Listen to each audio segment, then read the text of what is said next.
Oh, yeah. Okay, now. Okay.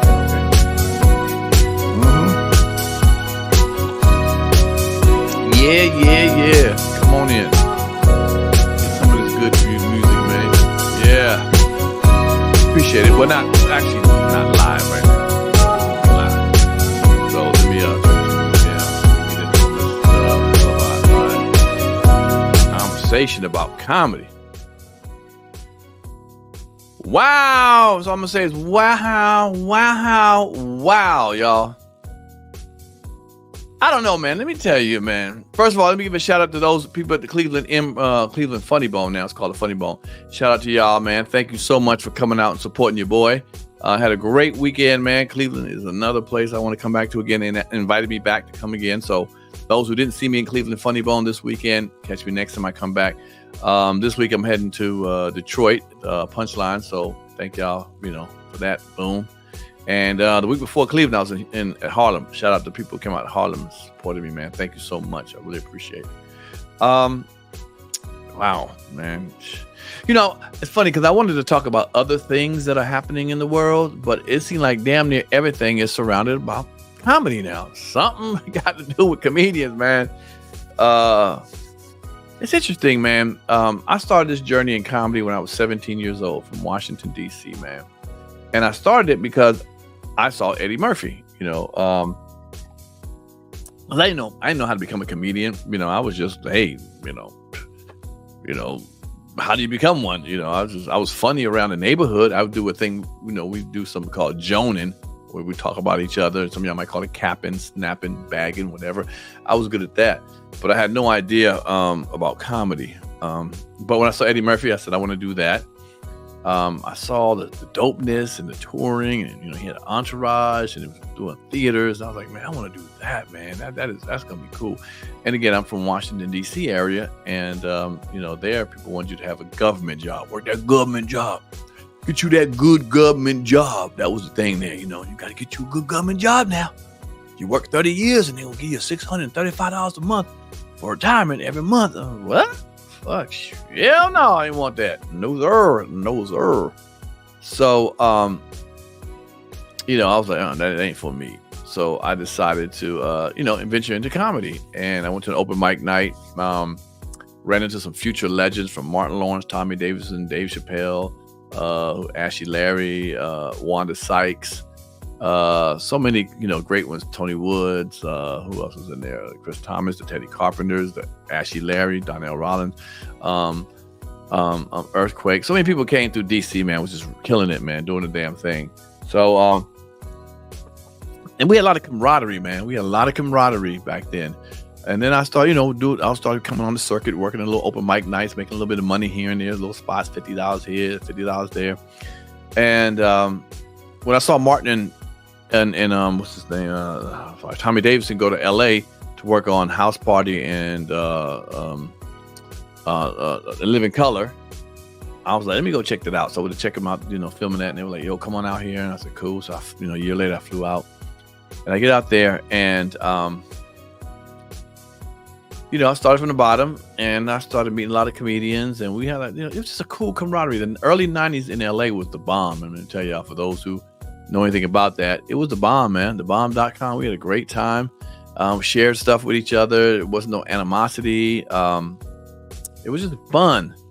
And then Def Jam hit, and people started making money. And that's when it really started hitting. Back when Def Jam, early 90s, people started making money. And then you could start seeing people separate from each other. And, you started seeing who was cool, was a little douchebaggish, dickhead ass, arrogant motherfuckers, And then everybody became, stars from the movies, because the 90s had all the sitcoms and the movies being made and videos and so forth. So a lot of people started blowing up. And, the unity was gone. Shamefully, but, it was what it was. And now, you got so many stars in this business doing stand-up comedy that there's little entourages. And I'm even surprised sometimes who don't like each other, who got beef with each other. And there's a lot of comics out there who got beef with each other. Trust me. I know y'all be thinking, but they work together on stage. That don't mean nothing. They're making money. and they don't give a damn about each other when they come different separately and they leave separately. Right? On stage, they might be together. You know, you see them back to back, you know, on stage on the tour. But a lot of them be like, man, shit and all. And now we start to see all that, and a lot of people are surprised. You know, even more than me. You know, like, you know, I mean, I had an idea of some people, but I didn't know it was like that. But a lot of us are surprised who ain't, you know, who don't like each other and who got beef and stuff. And it's very, very interesting. And the catalyst that kind of opened the door for that was, of course, Cat Williams with the Shannon Sharpe interview. And you know, he had said stuff before already, some of that same stuff before, but for some reason it was like lightning in a bottle, this particular sit down with Shannon Sharpe.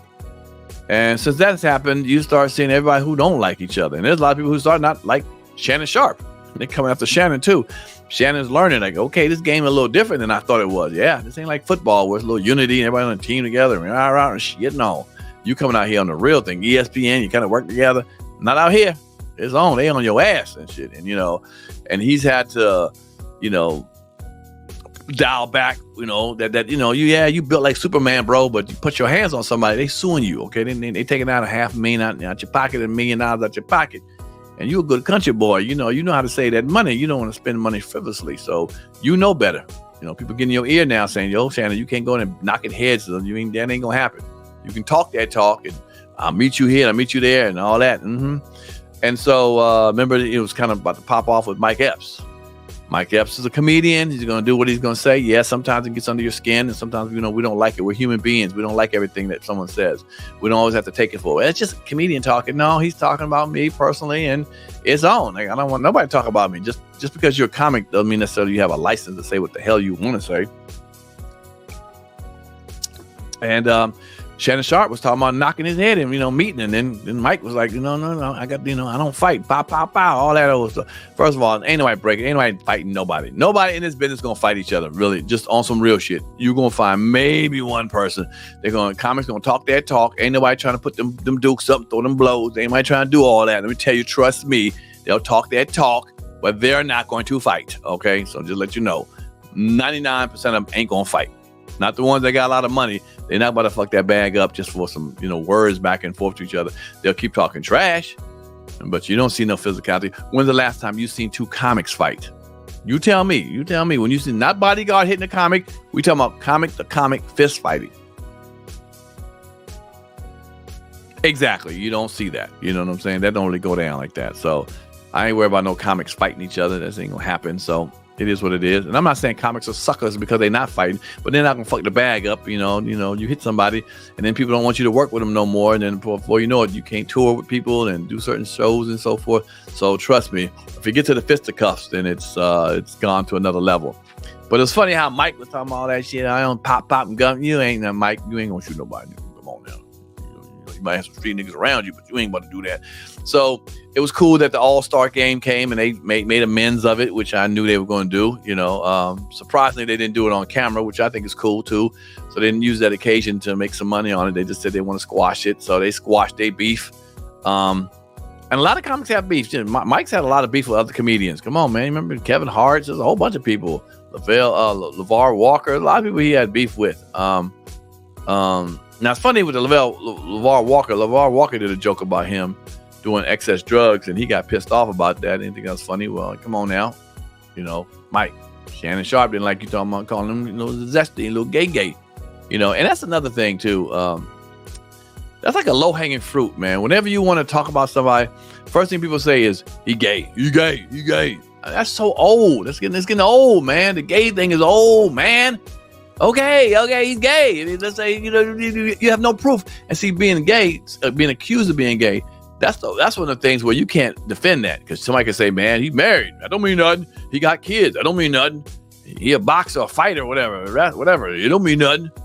You know, the gay you can't get rid of. But why is that the thing? But then everyone always says, I ain't got no problem with no gay people. Yes, you do.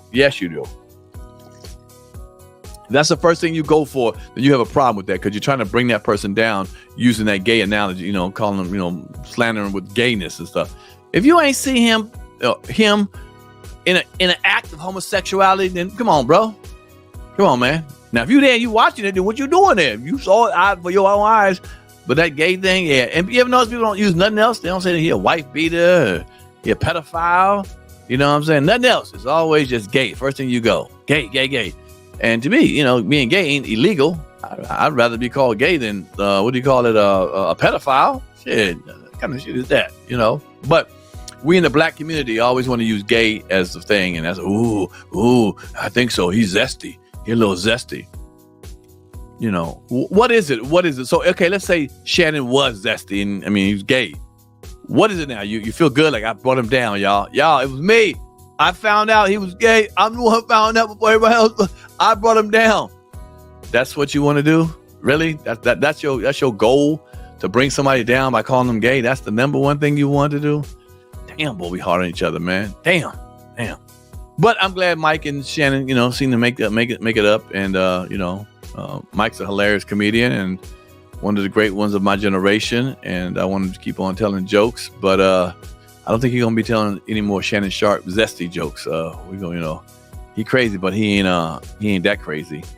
Then what else we had happening? Monique opened up for Cat Williams, and she went on her rant. You know, motherfucker. Okay, all right, girl, all right. I mean, people were happy to see her out there making that money. You know, Monique's been through a lot, and you know, some of it's her fault. You know, fuck it, I'm gonna say that. You know, she didn't put her foot out there. But she pissed off now, and she wants, you know, what she say? She pissed off, man. But I want to get to see her do some funny, not just yelling about people and yelling, because it seems like comedy's starting to be about just ranting now, you know, just talking shit, just ranting. I'm about to do a special about just ranting, like just rant about stuff. But it's not so many more, you know, about the punchline. Like when you come see me live, come on now, those who see me live know damn well I got jokes, I get punchlines, you know, metaphors. Bring callbacks back. I think that's dope, man. But just to yell about what I'm mad about, just yelling and shit, and talking about some stuff and cursing in between and thinking that's comedy, you know, well, you know, if you have a fan base that likes that and likes just that, then hey, then I guess it is comedy. But to me, I'm more old school. I like Paul Mooney. I like Richard Pryor. I like Bill Hicks, Patrice O'Neill. Who was it? Who was I say? Paul Mooney. Yeah, Paul Mooney. Give me that stuff where it's like, that was cool. That was a good twist to that. So Chappelle, you know, just give me some stuff that I can put in my head besides just being you telling me how pissed off you are about a scenario, a situation. You know, I'm mad at this, I'm mad at that. Fuck that, fuck them, and fuck that. Like, okay, but you know, I heard you know, a lot of people were happy to see her opening up for Cat. I'm happy for her to make some money. You know they've tried to shut her down, and she's fighting. She's a fighter, though. She's from B-more. She's going to fight. You know what I'm saying? I like to see it rectified soon, her career or whatever, you know, she wants to be rectified. You know, I heard she wants an apology from Oprah and Tyler Perry, which may not ever come. And sometimes you got to live a life without knowing that you ain't going to get an apology. Like, all right, well, this is what it is. I mean, to keep shouting and yelling about it, you know, what is that? I mean, at the end of the day, just keep shouting and yelling. Is that the hill you're going to die on and stuff? That I was pissed off with so-and-so and I just kept yelling and shouting. All right, you know, I don't want to see her getting blackballed because she's a hell of an actress. Come on now. Give it up for Monique. She's a hell of an actress now. You know what I'm saying? And right now she's, you know, she's relying on stand-up to eat, it seems like. And you know, I want to see that a little tighter and better. So, you know, let's see what that does, man. So, you know, if you're going to catch the tour, you know, catch it out there. A lot of people are coming. Speaking of, you know, because she was on Shannon Sharp show. Everybody touched the Shannon Sharp show, blowing, blah, blah, blah. Who else was on? Mace got into beef with him. You know, Mace got pissed off. See, Shannon's finding out, like I said, man, bro, you know what I'm saying? Their muscles don't mean shit out on these airwaves and stuff. We don't give a damn about how muscular you are. You know, and especially knowing that you ain't gonna put no hands on nobody unless they touch you, of course, but no one's gonna touch you. It's gonna be word to word. And brother, you good? I like your personality. You can't, these comedians, they eat your ass up now. You ain't that funny now. You and Ocho Cinco, cool, but you ain't that funny. These comedians get on that ass of yours, you know, you're gonna find out how it is. You just saw how my man, what's his name? Eddie Griffin came on him. Eddie Griffin jumped on this shit. I was like, damn, Eddie Griffin coming out like doing this? God damn. Everybody and shit. So, you know, Eddie did his thing, but then Eddie turned around. I heard he apologized. Now, God damn it, Eddie, come on now. Stand on your business now. If you're gonna talk shit about the dude, stand on business. You know, I'm about tired of hearing niggas apologize. Every time they say something and turn around like 2-3 days later, I'm sorry, my bad. I'm sorry. Nigga, don't say it. Stand on that business. Stand on that business. If you're going to say it, stand on that business. Or don't say it. Okay, we got time to be fucking around with this shit. That's what's it going to be. You know, if you say it, mean it. Or don't say it. That's all I'm saying. Are you just so reckless with your mouths? Are we just comedians just so reckless we don't know what the hell we saying? We just saying it. We're emotionally. No, nigga, if I say it, I mean it. I have yet to have to apologize for anything I said because I try to say what I mean. I try to be clear what I say. And sometimes people are upset because I don't go out and be reckless and go one way. I see something two ways. I can see stuff two ways. I don't understand how black men, especially black men and women too, can't see shit two ways. You gotta be this or you gotta be that. No, you can. No, if you're a world traveler and you understand human emotions and how people work, you can understand it can be two ways.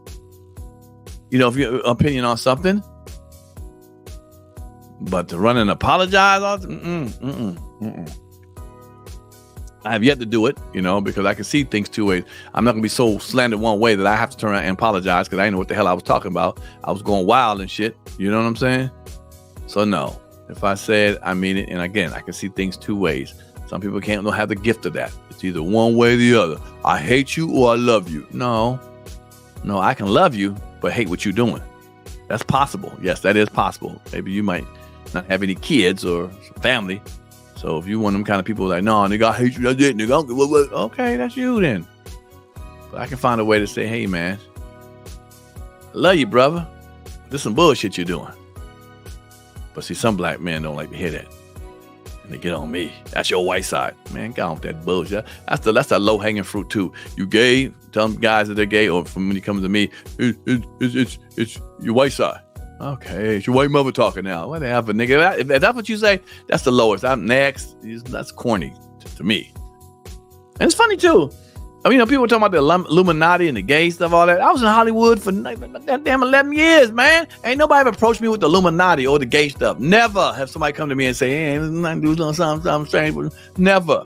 And I'm a handsome motherfucker. I especially was more handsome when I was younger. Shit, I had that curly hair, nigga. Shit. What's wrong with you? But ain't nobody gay come to me. Now, I don't know why. I didn't get picked. I ain't never seen the Illuminati. Nobody tell me go downstairs and meet this, sign this contract. You get none of that happened to me. But it seems like it always happens to a lot of people who are unattractive. You know what I'm saying? I guess they trying to yell and say, I'm fine too. Men like me a lot. Shit, what the hell you talking about? Shit, dude like me. Okay, is that what you think? All right then. But that Illuminati stuff, I've never seen it. And I was in Hollywood. So it missed me with the shit when you live in Cleveland or Chicago. You know, Illuminati, California. You ain't there. How you know Illuminati's happening there? You don't know that, homie. But the first thing is, hey, you gay, Illuminati get you. And I don't know why a person can't work hard for their position. You know, now if you make it, you gay, you make it, you made it, you gay. Oh Lord. You know, and then let people have passes. Some people, I look at them like, okay, he look a little zesty or saucy, but you know, you like him, so it's like, well, I don't see that one. Whatever, miss me with that, man.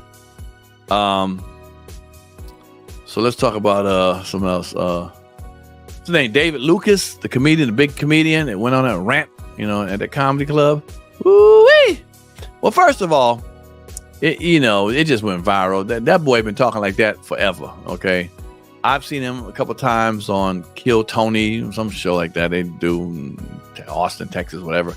And he's, you know, that's his stick, man. That's his whole thing, man. Is go up there and just trying to, you know, aggravate people best he can. And a lot of times he's good at it, and he does it.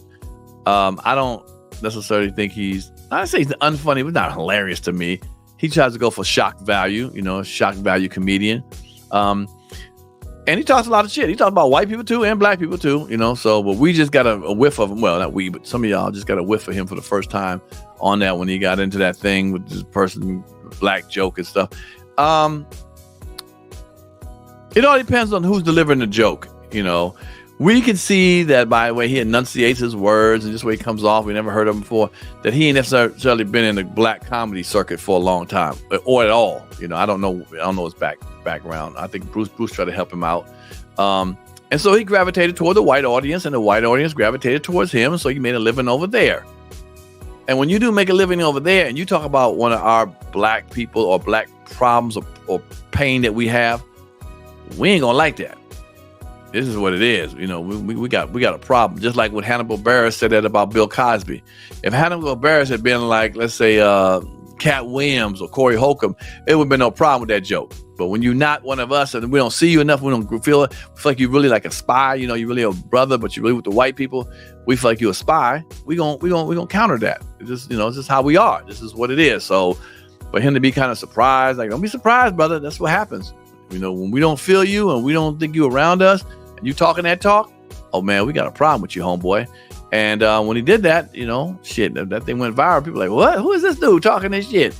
And he had to, you know, now he's going around explaining it to everybody. I would just say, yeah, that's, you know, not like Willie D. Willie D asked a question. Just he look like he interrogating your ass, though. Yeah, well, watch Willie D show. Oh.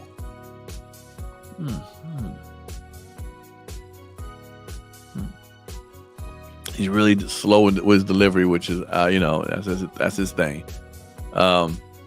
But he getting some big people to come on his show too now. You know, everybody's going, yeah.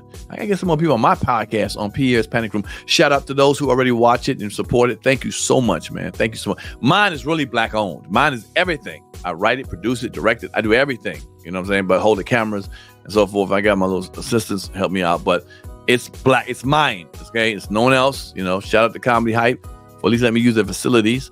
And then I got one in Maryland. I use that too. So just know that, you know, no disrespect to Shannon Sharp, but that white people got that money behind Shannon Sharp. So, okay. You know, that's where the money being donated to. But you give me my money, it's coming to me.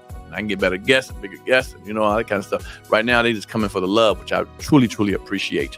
But yeah, Willie got his thing going, which is great and cool.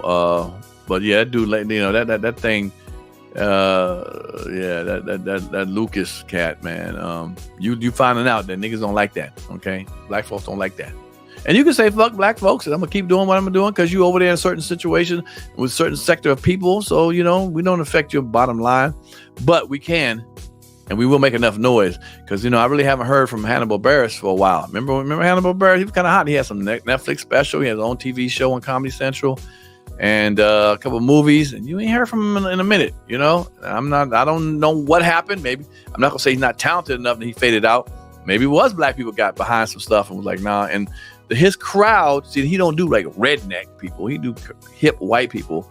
And hip white people are trying to be down with black folks.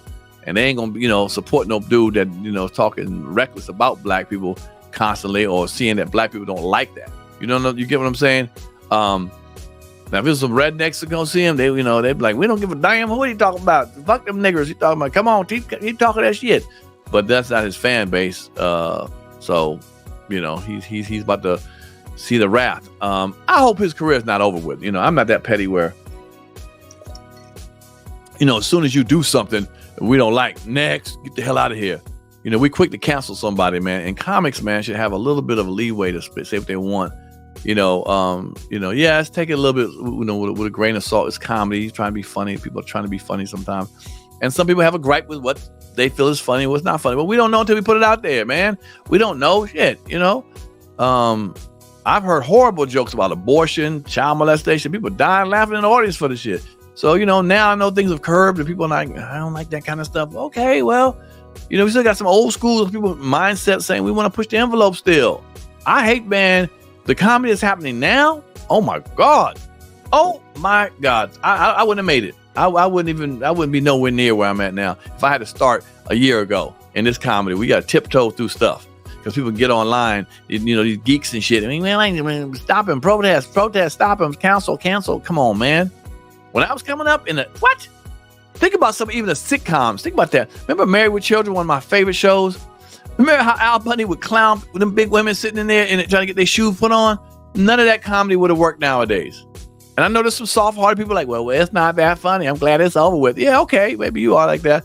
But damn, to not be able to do that anymore because your feelings is hurt, because you want the kumbaya moment. Man, sometimes these kids got to grow up, man, and understand, man, it's a little rough out here in this world. Because what happens is, that's why a lot of these kids got anxiety and they're not sure of themselves and stuff because they haven't had the real feel of the world, man. They kick you in the ass. Your mama coddled you and your father coddled you, and then they put you out in this real world. And you see other people don't give two fucks about you. Where was the toughness brought into your life? There was never that. Everything was safety. Okay, make sure everything is fine. Well, when you hit this real world and you find out people don't give a fuck, I ain't your mama or your daddy. Fuck you. And now you're like, oh my God, what's happening? Everyone's supposed to love each other and hold hands. No. No. Shit gets real out here in these streets. Just saying, gets real out here. So I'm not saying being brutal, mean to everybody. I'm not saying that, but cut some people some slack sometimes.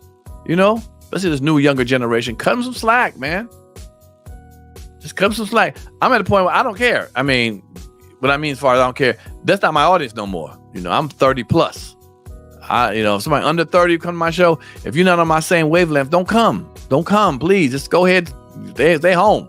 Wait till some of these younger comedians come through that you want to see, that just stand up there just talking like, you ever have an apple in your hand and then you think about an orange and then you think about yourself like, wow, I'm in two different universes and sometimes I want to eat an apple, but then I want an orange taste in my mouth. And you got to think to yourself, could you imagine an apple and an orange were together? You'd be like an orange, an apple orange, orange law. Man, fuck that. Deal with this shit here. So yeah, a lot of that kind of stuff is crazy. But these comedians are going at it, man, left to right. Then who we have? What else just happened recently? Corey Holcomb and Donell Rawlins. God damn! You know, Corey Holcomb was at a comedy club in L.A. I think Sunday, whatever, Sunday. Hot chocolate Sunday, chocolate Sundays. Performing, and Donell. I didn't see the whole video, but Donell Rawlins was there, and they started having a little shouting match. Corey crazy. That nigga said, "You middle, or you soft, or middle comedy, or whatever." He said, "What? If you eat a hot dog, they tell you to get out the mall or something, whatever it was." It was kind of funny. But Donell tried to stand on his, I think I get what, Donell also, it was tired of Corey Holcomb talking about Dave Chappelle, because Donell and Dave Chappelle like this. So you understand, he got his boys back. And Donell Rawlins also has a special coming out, a comedy special at the end of this month, end of February. Damn. Kind of good timing for this right here, boy. I'm not saying he did it for the timing, but damn, boy, a lot of this shit is happening at the right time. With Mike Epps and Shannon Sharp, and Mike Epps got a special coming out. Like, damn. That the new move is talk some shit. Let's make it happen. Let's make it pop. I'm not saying it is, but it just seems like it falls in that timeline of motherfuckers. Whoever got a special coming out about to go rah. Want to start some shit. You know what I'm saying? And Donell talking about he a beast, and I'm a beast, nigga. I'm a beast. Okay. Well, the pressure now is on you, Donell. People gonna be watching your special and saying, let's see what this beast is. I think Donell's funny, but you better be a beast on your special. Don't it ain't mediocre. It better be a beastie. Cause that's how people are. People that petty. They're gonna be sitting there. They're gonna watch it. They're gonna watch it with anticipation of you being a beast, since you said you was a beast. And I ain't got no problem with you saying you're a beast. Shit, nigga. If they feel it, they feel it. Say it, nigga. Shit. But Corey was like, nah, nigga. You mid grade, nigga. Shit. You ain't even 93 octane. Nigga. Like, God damn. And Corey was shit. That nigga tell anybody. I mean, he went after everybody and shit. I think Corey liked like 4 comics and shit. But yeah, this is like the wild west of comedy. I've never seen comedy at this stage before. Not to the point where everyone's talking reckless about each other. Just haven't seen it, man. I'm like, wow, this is crazy, y'all. This is crazy, man. I don't know if it's ever gonna come back together again. I don't know if it's gonna squash, because it seemed like this is the new norm. Talk reckless and make some money. You know what I'm saying? Talk reckless and make some money. That's where it seems like it's going at right now. I don't know, man. I don't know. I just feel like, God damn. I hope it's not like this, man. I've always known, like I said, comics, they had a little beef, but I didn't know to this extent. But now it's like the new, the internet is the new place to just go out and just say some shit to each other, man. And I don't know if the fans are gonna, I think they're gonna get the short end of the stick, because if every comic gets on stage and just rants about another comedian, I think we lost the art of comedy at this point. Well, at that point, and if it continues at this point, I'm still, like I said, I'm still a wordsmith. I still write. I want metaphors. I want the question. I want the joke to be, oh man, double entendre. That was smart. That was clever to put that. I want that. And I love when my fans come to me and people who never seen me before say, man, you clever, man. I like the funny. Man, you funny. I get that. I like that. But when it's clever. Now, I understand some hood niggas don't get clever material. They'll be like, you corny. Yeah, well, because you didn't understand. You don't understand some of the verbiage. It's your education level. Nigga, it ain't me. Shit, okay? But I take these jokes everywhere else, and it's banging for people who have a decent education. But if you don't have a good education, then okay, then it won't be dick and pussy jokes. I'm not doing that. I'm not doing that all night long. I think I only do 2 jokes like that. When I was younger, it would be that. Yeah, I want to expand people's minds when they come see my show and say, okay, cool. And like I said, I want to shout out to the people who support me to come all the comedy clubs, man. Thank you so much, man. I'm really appreciative. I never try to dial in a show, just go up there and say, oh man, no, I try to bring it. I try to murder the stage because you paid your hard-earned money. You could have went to see someone else, but you came to see me. You know what I'm saying? And I respect that and I appreciate that. So it is what it is with that, man. But yeah, man, this comedy thing, man, is really, I don't want to say the word changing, but it is, it's being exposed big time. I hope it's, this is for the better and it's cleansing situations out and it stops soon. But if not, it's got to ride with it, man. I love having comedians on my show because we can sit down and talk, and I know where the bodies are buried. So comics just can't say anything to me. So when you see comics come on my show, there's some real cats. The ones that don't come, a lot of times they're like, man, I don't want you to know. I can't say what I want to say. I know. Yeah, you can't get away with anything, motherfucker shit. Be real with me. Be real with me. You just can't say, I made $22 million my last movie. No, you didn't, nigga. No, you didn't. Now, y'all don't know that. Oh, he made that money. No, sir. No, sir. That didn't happen. So, if you want a real conversation, for those who watch my show, we do real conversations on here. It's funny. We have a good time, but it's going to be real.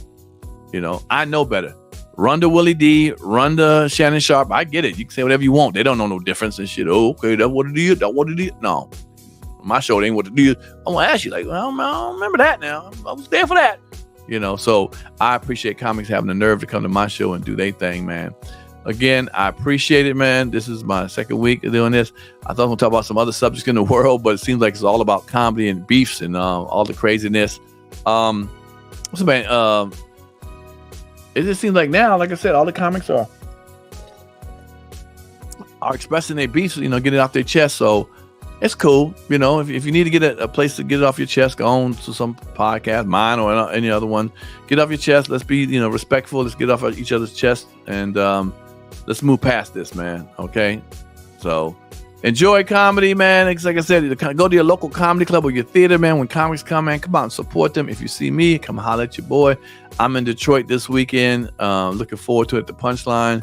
And I got some shows in Maryland. I got some in Atlanta. So your boy being booked, man. Your boy being booked, being blessed and working. So I appreciate that. And I'll mess around and catch y'all another time. All right. Enjoy, y'all.